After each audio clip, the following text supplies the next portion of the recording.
I really got to see your transformation, and that's why I thought the podcast would be really suiting for you.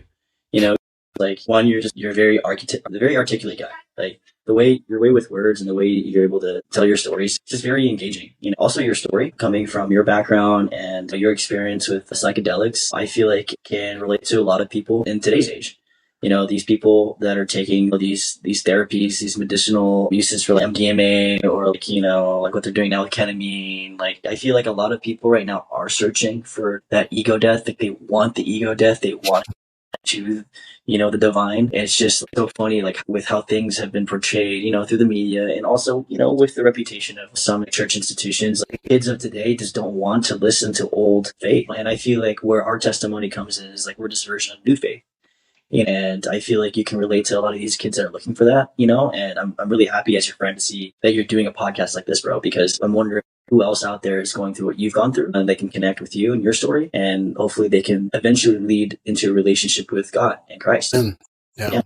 Thank you, bro. I mean, I don't know how many times I need to thank you, but I'm going to keep thanking you, until I die, because yeah, man, you planted a lot of those seeds. And I mean, you've been a huge influence in my life in a lot of different ways, a lot of stages of my life. And whether it was the mentorship, whether it was, telling me to marry that girl that I was with is now my wife, you pushing me to do those things. And you planted a lot of seeds, man. Like it's kind of a crazy thing to look at my life and say like, I don't have that many friends. Not that I don't have like friends per se, just I have close friends, I guess I should say. I have a lot of, what's that? You only need a few, Yeah, exactly. We only need like 12, just like Jesus. And I'm just kidding. Like, yeah, like close friendships are way better than having like shallow friendships all day, right? Like that's why I love you and your wife and your family and all of my friends who have been on that faith journey with me, whether it was like, 12 years ago, like ours was, or a year ago, months ago. Like I value all those relationships and especially the Christian ones because we have a lot more in common in that sense spiritually, no matter who they are. So it's kind of like my spiritual family is all my Christian friends, as well as the fact that, my obviously massive family. I mean, a lot of them are Christians, which is awesome too. But yeah, I mean, I even appreciate just all the stuff with the podcast really, because this was kind of like your brainchild. You inspired this in me back in 2020 when I was so focused on my insurance business that I wasn't even considering a podcast. I just didn't think that was me.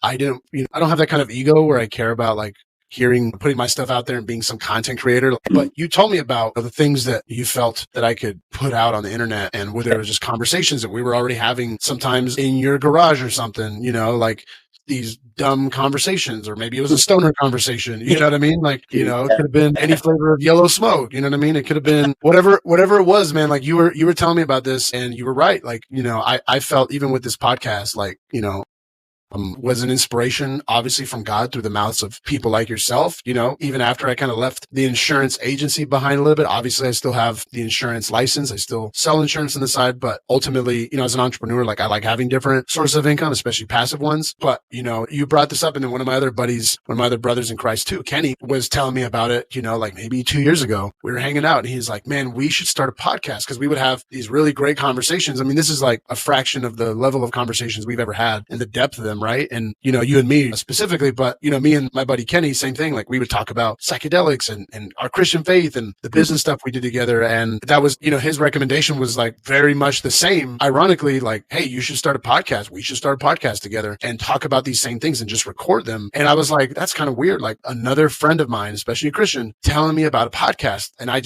kind of turned it down, but it took me 4 years to finally, really 3 years, because it was last year that I'm, going to these webinars, like Tony Robbins type of stuff, just to get inspiration and ideas. And it was at one of those seminars where I wrote out a bunch of ideas and things that I want to do as an entrepreneur and value I want to add in the world. And then one of them I wrote down was a Christian podcast, because it's such a niche market that I'd love to speak to, help, connect entrepreneurs, connect Christians, educate and also talk to Christians and have a healthy channel for believers to kind of listen in on something that's not just all the garbage and crap of all the podcasts that we already know are out there that are just full of whatever, like stuff of the world or really weird new age spirituality. So I wanted to bring something different, like a Christian podcast to the table. And that all came from that webinar as well that I'm tuning into. And I'm like, again, the podcast, like it was like the third time that it had come up, and anything I've ever prayed about. I mean, I've been praying about it like crazy since that day, because I'm just like, really, God, you really want me to do a podcast? Like, of all things, like, you really, he really wasn't letting me let it go. But I thought, yeah, maybe I should tell my story somewhere. Not that it's about me, but I mean, if I can,